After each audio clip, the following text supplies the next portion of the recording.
All right, Black and White Sports supporters, let's talk more about the CBA. Brianna Stewart, one of the VPs on the Executive Players Committee for the Players Union, has come out and made some comments. And look, one could say she's stating the obvious, but to hear it out loud and know, oh crap, there may be a strike coming down the line. I mean, it's ridiculous. Everybody knows they are not going to get what they're wanting from the revenue share. March 10th, 2026 is the deadline. Brianna Stewart is one of the biggest and most important voices in the WNBA Players Association. She just came out and said she doesn't know if a deal will get done, not that things are going well, not that there's progress being made. She simply doesn't know. After a long pause, she told Fox News Digital that she truly doesn't know if the season will start on time. That pause says everything. It sounds like someone who is scared, but trying to stay calm. This is the bad situation that everyone could see coming. The WNBA is getting ready for what should be the biggest season in its whole history. There are two brand new teams in Portland and Toronto. A huge TV deal is finally starting. Caitlin Clark is coming back for her second year. Angel Reese is looking to bounce back. Paige Buchers is entering the draft. Everything is perfectly set up. And now the Players Union might ruin it all over a money-sharing demand that had no real chance of being accepted from the start. They're getting no closer. And, you know, the math is the math. The economics is the economics. There used to be a show back in the day on ESPN called Numbers Don't Lie.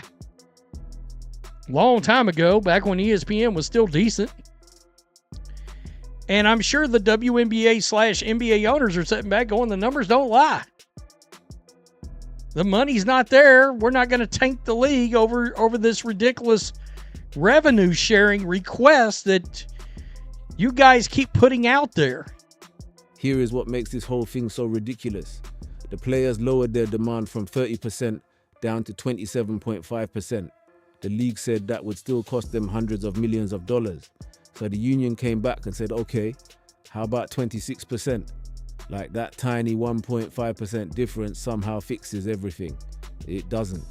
The league hasn't moved at all, and they're not going to, because the players are still asking for something that isn't realistic. Stewart herself even admitted where the real problem is. The players want a cut of the league's total overall money coming in, but the WNBA wants a different kind of deal. One where both sides first agree on what money counts and then split that amount. Think of it like this. The players want to split the whole pie, but the league wants to split only whatever is left after paying all the bills. And the league is sitting right there with its own financial record saying there is no pie.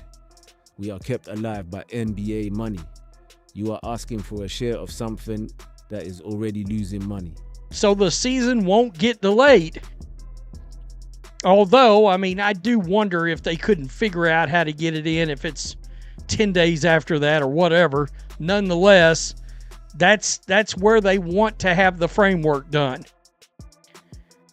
We also don't know, are they going to be willing to push the season? This is something we haven't heard. I'd love to know. Are they going to be willing to push the season later? Because, you know, FIBA is in September too. They got to stop the season for that. Are they going to be willing to slide down into, let's just keep it real, December? But here is what is really going on behind closed doors. There is a split inside the players' union. Stewart is one of 7 people on the main players' committee. Word is that some of them want to just sign the deal. Others want to keep fighting for a bigger share of the money. And most of the players in the league still believe that if they just stay strong and don't give in, the team owners will eventually back down. They won't. Because unlike the NBA, where the players bring in billions of dollars and actually have real power in negotiations, WNBA players are negotiating from a very weak spot. The league lost money for 25 years in a row. Last season was the very first time it actually made a profit. And even that profit is nowhere near enough to support giving players 26% of the revenue. Not even close. Stewart went from sounding hopeful just 10 days ago to now sounding like she has already given up. That change says everything. She is watching what her fellow committee members are doing, seeing how the league is responding, and slowly realizing that this whole thing is about to go very wrong. And the fact that the majority of the league, even though there's a split, the majority of the league still wants to hold out for this revenue share, and she's going, I don't think this is going to happen. Quote, I don't know. Yikes. Stewart told Fox News Digital after a long, thoughtful pause. Quote, I don't know if a deal gets done by March 10th. Part of me wants to say yes, but part of me is like, negotiations have been really slow back and forth. There needs to be some serious movement within the next week. Literally, I don't know. Well, they can literally send a proposal back to each other every single day. But until that revenue sharing number has a 1 in front of it. Let's talk about what the league has actually put on the table, because it is not nothing. They have offered to pay for housing for all players during the upcoming season. That is a huge improvement in the players' everyday lives. They have also raised base salaries, made travel better, and added more roster spots. These are real meaningful benefits that would start right away. But the players' union is acting like all of that means nothing because they are completely focused on this one revenue sharing number. It has turned into a matter of pride. The union has told its players that they deserve the same kind of deal that NBA players get. They have built up the idea that anything less than a 50-50 split is an insult, and now they have put themselves in a position where saying yes to 15 or 17% feels like losing, even though by any fair measure it would actually be a historic victory. The league's message is simple. Show us the money first, and then we will talk about splitting it. That is not an unreasonable position. It is just being realistic. And the longer this goes on, the clearer it becomes that the players' union either does not truly understand how the money works, or they just do not care. What we really can't agree on, and that's the revenue sharing model.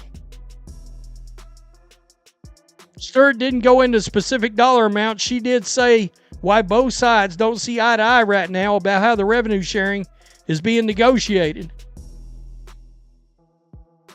The PA is asking for gross in the league. The WNBA is asking to deal in a SBI, which is a shared basketball income where you negotiate how much money goes into a pot, and that's how the money it's shared to the players. That's the sticking point.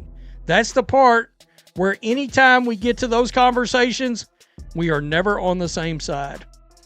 It goes on to talk about the players' union offered 27.5%. We now know the players have dropped that demand to 26%. Here is the part that should scare every single WNBA fan. The players have not voted on a strike yet. The union is waiting on that vote, most likely because they already have a pretty good idea of what the result would be. If they held that vote right now, before the March 10th deadline, there is a real chance the players would say yes to going on strike. And once that happens, once everyone has publicly said they are walking out, it becomes extremely hard to take that back. Think about how the timing works. March 10th is only 18 days away. Training camps are set to begin in April. The season is supposed to start in May. If there is no basic agreement by March 10th, they are either going to have to push the season back or keep playing under the old contract rules while they keep talking. Neither one of those choices is good. Pushing the season back causes a whole chain of problems. There are FIBA commitments in September. Arenas are not always available on different dates. The new TV deal is built around a specific schedule. The two new expansion teams need time to put their rosters together. Every week, the start gets pushed back, everything else gets squeezed tighter, and if it gets pushed back too far, the WNBA starts going up against the NFL season, which is basically a death sentence for the ratings of any other sport trying to compete. But the league said the model would cause, quote, hundreds of millions of dollars of losses for our teams. So while the players like Stewart are standing the ground, Liberty Star also knows the clock is getting much closer to midnight. Well, the 2026 season was a historic one. Will be a historic one if we have it. I think from a number of different things, having a record-breaking TV deal finally coming into place, having two more teams with Portland and Toronto being added to the WNBA, it will be interesting to see if free agency happens fast how much movement that will be. You're going to see players getting a lot more money than they ever have in the WNBA before. It's getting to a point now where both sides really need to be able to kind of adjust and adapt for each other. But here is the thing that no one is actually saying out loud. The league might be totally fine with letting this situation keep going. They might be willing to test whether the union is really serious, because the owners know something the players do not want to admit. If things fall apart, the fans are going to blame the players, not the league. When NBA players go on strike, fans get it. Those guys bring in billions of dollars and people understand why they want their fair share. But WNBA players demanding 26% of the total money coming in when the league only just started making a profit last year is going to be a really tough argument to make to regular fans, especially once casual fans find out that the league has been kept alive by NBA money for the past 25 years. It looks really bad. You have Caitlin Clark, the biggest star this league has ever seen, stuck at home because veteran players are holding out for a share of money that does not really exist yet.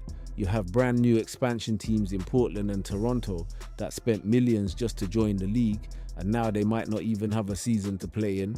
You have a TV deal that could get reduced if the season does not go ahead as planned. And all of this for what? So the union can say they got 20% instead of 17%. So they can call it a win while actually losing tens of millions of dollars in salary and endorsement deals during a strike. She went from sounding real optimistic about 10 days ago to not sounding like, she's like, eh. And you know what? I don't think it's because of the league. I think it's because she's watching. Stewart's uncertainty is the most honest thing anyone has said about these negotiations. She does not know if a deal will get done by March 10th. Part of her wants to believe it will, but another part of her is watching the talks move incredibly slowly and thinking that time is running out. She said both sides need to be willing to change and meet each other halfway. But here is the truth. Only one side actually needs to change. The league has been very clear about where it stands. They have drawn a firm line based on real financial numbers. They are not moving because they simply cannot move. The math does not work. The players' union needs to make a choice.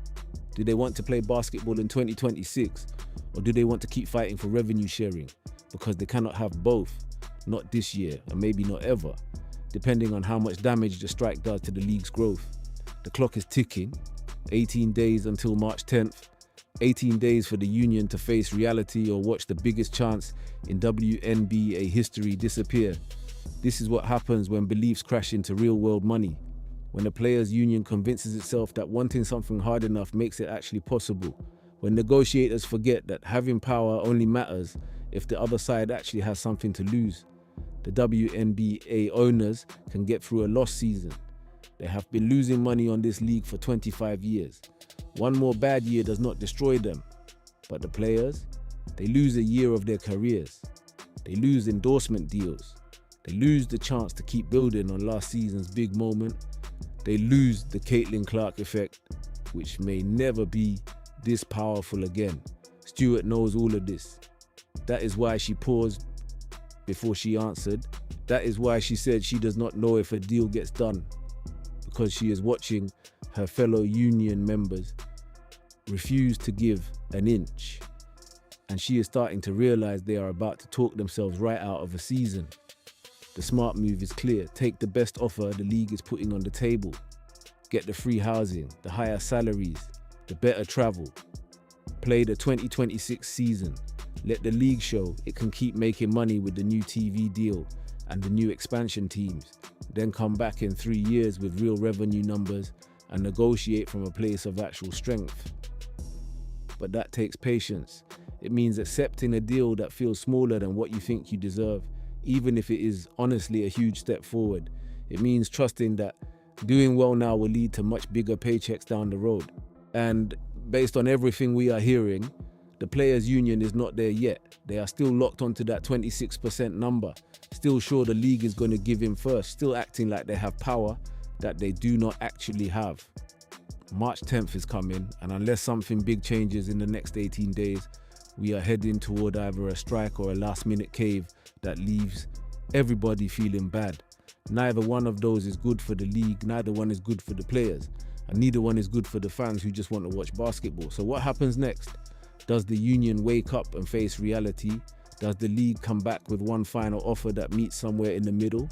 Do Stewart and the other level-headed members of the executive committee talk their colleagues into taking the deal? Or do we sit and watch the WNBA's greatest opportunity ever get thrown away over a revenue-sharing demand that was never realistic to begin with? 18 days. That is all the time left. And right now, nobody knows how this ends.